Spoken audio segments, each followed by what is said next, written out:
one-hit wonder label is often associated with outright garbage and stupid novelty songs everyone hates. And it's hard to think of a song in recent memory that more fully matches that description than Who Let the Dogs Out. This song was the first real big hit worldwide smash of the 2000s, a decade which, in retrospect, was pretty damn terrible, let's admit it. Now, this song was inescapable, or at least that's what I'm told. I don't actually remember ever hearing it. I mean, I remember people complaining about it incessantly. I remember everyone hating it and making jokes about how much they hated it. Somewhere along the line, Who Let the Dogs Out and the band that recorded the Baha Men became our new gold standard of bad music. Just to pour Listerine on your wounds, we're gonna play 3 full hours of the Baha Men. But is it really that bad when you get right down to it?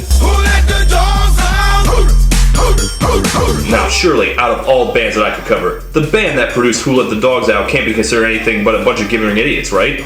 Well, as someone who honestly has never really had anything against Who Let the Dogs Out, I vow to go into this with an open mind. After all, no group becomes that famous, even famous for being bad, without something to recommend it. So let's check out who these Baha Men really were, and once and for all, let's discover Who Let the Dogs Out. Strap in. You know, this was just supposed to be a stupid quickie episode about a stupid band, but holy God, the amount of cultural research I had to do to understand the goddamn Who Let the Dogs Out band is staggering. Come on! Gotta do it. Okay, so, the Baha Men have been around since the early 80s when they were called High Voltage, which would be a much better name for an AC/DC cover band, which I assume is why they changed it. In 1991, they became the Baha Men, so called because they're Bahamian. Bahamian? I think it's Bahamian, actually. Anyway, they're from the Bahamas. Wake up early one morning, kiss my mama goodbye. Going back to the island, I say don't worry, mama, don't cry. Now, every Caribbean island has their own native kind of music. Jamaica has reggae and ska and dancehall, Trinidad has calypso, Cuba has the mambo. The Bahamas' most notable musical tradition is called Junkanoo. It's named after the Junkanoo Festival, a tradition started when Bahamian slave owners would give their slaves a few days off from work between Christmas and New Year's, and they'd throw a great big party.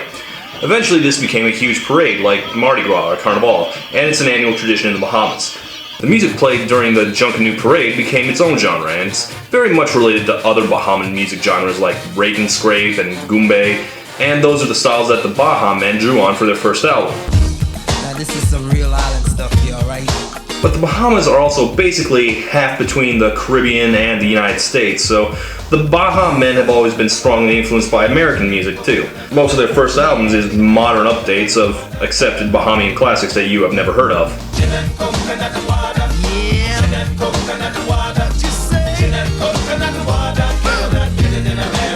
Obviously, this didn't make it over here to America, but it made them huge stars in the Caribbean. And Japan, weirdly enough, because Japan. They released their second album in 1994, and it has a very nice reggae-up cover of Dancing in the Moonlight. And also that year, they featured in a pointless, long-forgotten comedy film called My Father the Hero, the beginning of what turned out to be a long and fruitful career soundtracking terrible family movies. Now, you may notice that, so far, I have been describing what sounds like a legitimate band rooted in the proud musical traditions of their culture, and you may be wondering how this could possibly lead to Who Let the Dogs Out. Well, around 1997, the Baha Men entered a new phase of their career, a phase which I like to call hardcore selling out. Yep.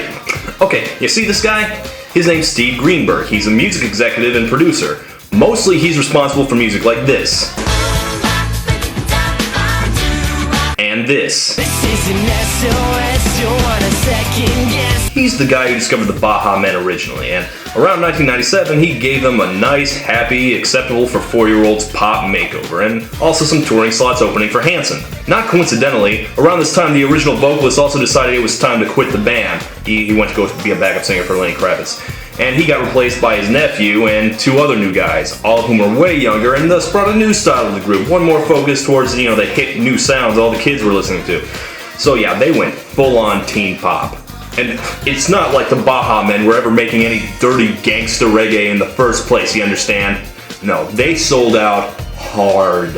And the result was that their sales somehow actually got worse, and both Greenberg and the Baha Men got dropped from the label. Now, in a just and sane world, that would be a fitting and worthy end to this story. But at that point, Greenberg started his own label, S Curve Records, and the Baha Men was his first act signed. Their first single was some stupid song I think Greenberg heard on a cruise somewhere. $1 zillion. The question is, who let the dogs out? I consider doing these one-hit Wonderland episodes an education for me as much as my viewers. Who let the dogs out? Who let the dogs out? And in doing all this research, I really and truly began to understand for the first time why everyone hates Who Let the Dogs Out. Who let the dogs out? Who let the dogs out? Who? Who let the dogs out? Okay, first off, what you need to know is that this is not a Baha Men original. The Baha Men don't really have that many songs of their own. Now, I want to take you back to the original song, released a couple years earlier.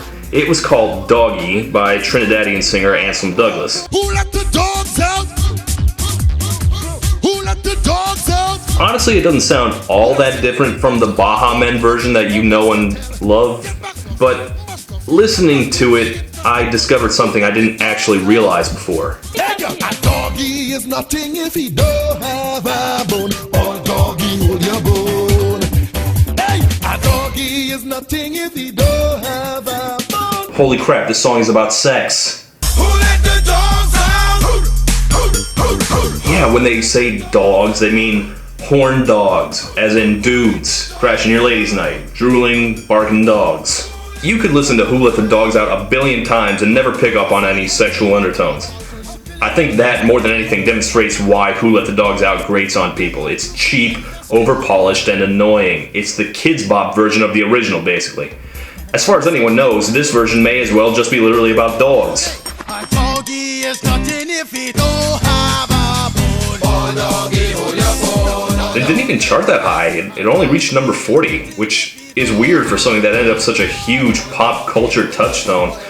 Like, I'm told it was popular at sporting events, I guess?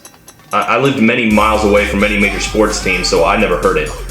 Apparently it was the theme song for the Mets that year, and the U.S. Women's Olympic basketball team. Also some commercials. It's a catchphrase far more than it's a song. It's basically just what's up, except 3 minutes long. Yeah, this is pretty much exactly the kind of pop song people hate. Catchy instantly, overplayed by people who accept catchiness alone as their standard of quality. It's pretty bad. But I can't say it ranks very high on my hate-o-meter. It's certainly nothing I'd ever choose to listen to, and doing this episode I learned a lot about how irritating it is, but at the end of the day, it's just a stupid pop song. It's got a silly, fun little hook, and boy, do they hit that one hook as hard as they can. It's just this, like, foghorn screaming at you, demanding that you join them in their quest to discover who let out the dogs.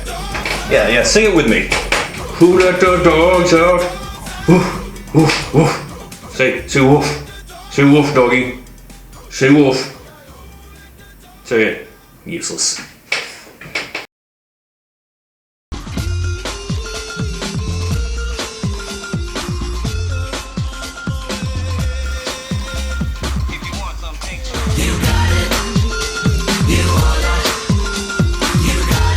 In case you can't tell, at this point the Baha Men had found their new calling, mixing watered-down hip-hop tropes and slick but soulless island-inflected music, often using familiar samples that managed to be upbeat and yet deeply annoying when listened to for more than a minute.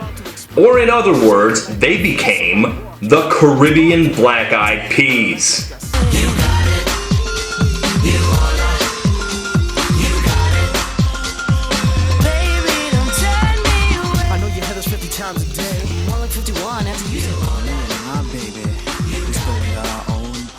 Yes, thank you. Give it up for the band. Remember, we have water aerobics at 3, shuffleboard on the Lido deck, and the taco bar is open 24 hours. Thank you. Yeah, after Who Let the Dogs Out went big, they sailed their ship full speed ahead in that direction and never looked back. Look, here they are with Aaron Carter, here they are on the Shrek soundtrack, and here they are soundtracking some Disney Channel cartoon show. Is that the Baha Men? That's right, Stanley. Yep, DreamWorks and Disney. I don't think they officially became a one-hit wonder until after they released their next album, Move It Like This. We're here to have the party. Oh, no, no party. We're Party? Since when do rich frat boys like ourselves know anything about partying?